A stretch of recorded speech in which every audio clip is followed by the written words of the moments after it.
You ever hear that saying, you don't own a cat owns you? Well, I'd like to think that it's not entirely the case, but my cats wake me up each morning, they scream for attention, they demand to be petted in certain ways and at certain times, they control who sits on which pieces of furniture, and of course, they require a lot of cleaning, tidying, and household management, as we have recently learned, of course, all for their pursuit of their own comfort and pleasure. And if things aren't just so, well, we find out about it. October 29th is National Cat Day, and to honor this, Molly and Paisley have clearly communicated to me that they would like for me to share the following tips with you on how humans should be taking care of their cats. So for all of you cat owners, lean in, because if cats could talk, here's what they tell you in plain English. Please, she says, wash my food and water bowls after each meal. I know a lot of messy people, but I know for sure that even the messiest of ladies and germs will not eat on a dirty dish. Your cat happens to be extremely finicky about cleanliness, and a dirty plate or bowl smells and just makes food and water rather unappetizing. ICYMI, a domestic cat has a sense of smell that's 14 times stronger than a human, and average over 200 million olfactory receptors. Hello! So aside from smelling rank, dirty dishware can also breed bacteria, which can make kitty sick and make your house smell too. We put ours in the dishwasher or hand wash them before a meal is served. Also, have you ever observed a cat eating? They don't exactly follow the rules of dining engagement, and they often spill food. So find a small placemat or a piece of shelf liner that can sit under the food and water bowl and will trap and contain food and water spills. Oh yeah, okay. She says, I'd really like my toys to be clean. Now, I know you've got a lot going on during the day, but do you ever take a moment to stop and think about just how gross your cat's toys are? I seriously do, and it's nasty. They schlep them around in their mouths, and heaven knows where they've been tossed, hidden, or trapped, and how old they are. So, to care for kitties' toys, here's what I recommend.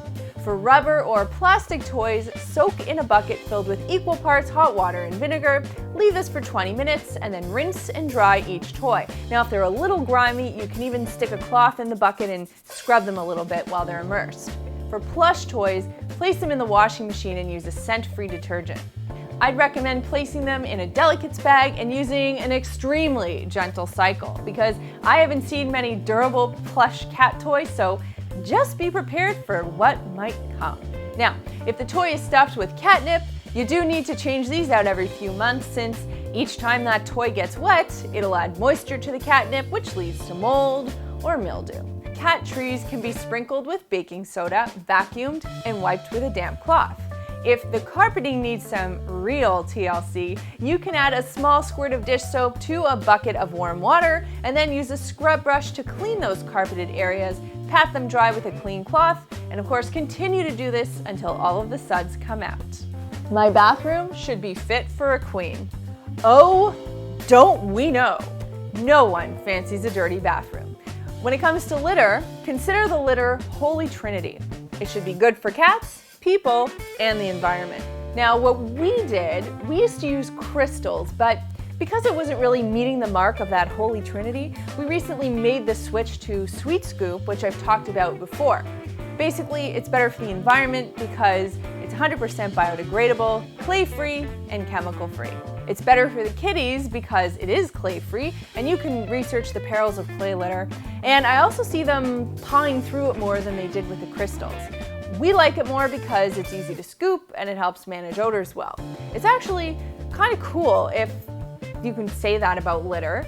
The enzymes in the wheat react to the cat waste and eliminate the odors, and also the fact that wheat is starchy, it causes it to clump well, which has made scooping a lot easier. A couple of litter issues to address really quick. As with all litters, it can fall out of the litter box no matter how hard you try, so what we've done is placed a boot tray under the litter box and stay on top of the sweeping. We scoop the box daily and we change the litter weekly. And finally, locate your litter box far away from where your kitties eat, because they have such powerful sniffers, they don't really want to be anywhere near their bathroom while they're about to chow down. And frankly, Neither would you. I want to be groomed like all the time. There are so many benefits to grooming your cat. It's seriously not even a consideration to forego it. That is assuming that your cat will actually let you groom it. So if he or she does, get your brush and get going. First, grooming your cat is part of keeping them and you clean. We just did a video about how to care for pets, and we'll link that one in the description box for you to check out, but it greatly reduces hair that flies around your house and of course ends up landing in your food. It also helps the cats take better care of themselves, but not having to ingest all of that cat hair, and then of course later on coughing up hairballs that you will have to clean up. Interestingly, grooming also allows you to do a body scan of your cat. I learned this from a vet. So you can look for and feel for anything that shouldn't be there, like a cut, a sore, a spot, fleas, or anything else that seems off. And finally, it's a nice bonding experience. And hearing your kitty purr, I mean, come on, it's right up there beside chocolate cake and an unlimited prepaid credit card. Oh, okay. She says that all cat beds should be as clean as all human beds. Now, of course, if your cat sleeps on a cat bed, then great for you.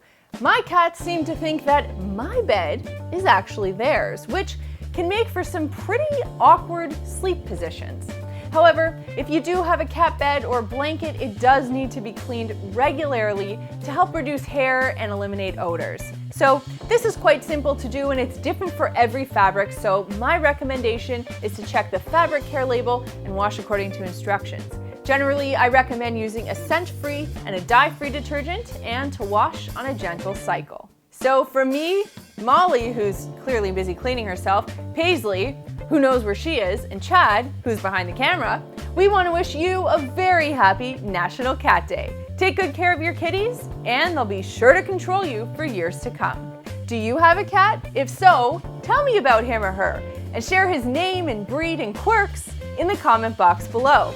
I could read about kitties for hours, and also feel free to tag me in a kitty photo on Instagram @MelissaMaker. There's a button down there that lets me know you care, so click it if you liked this video. Also remember to subscribe, not only to see more cat cameos, but to begin your journey to a cleaner life. Thanks so much for watching, and we'll see you next time. We want to extend a heartfelt thank you to our friends at Sweet Scoop for teaming up with us on this project. Don't forget to tell me about your kitty cat in the description box below, and happy National Cat Day. Please give your kitty some extra treats and a scratch right over here from me. See you next time.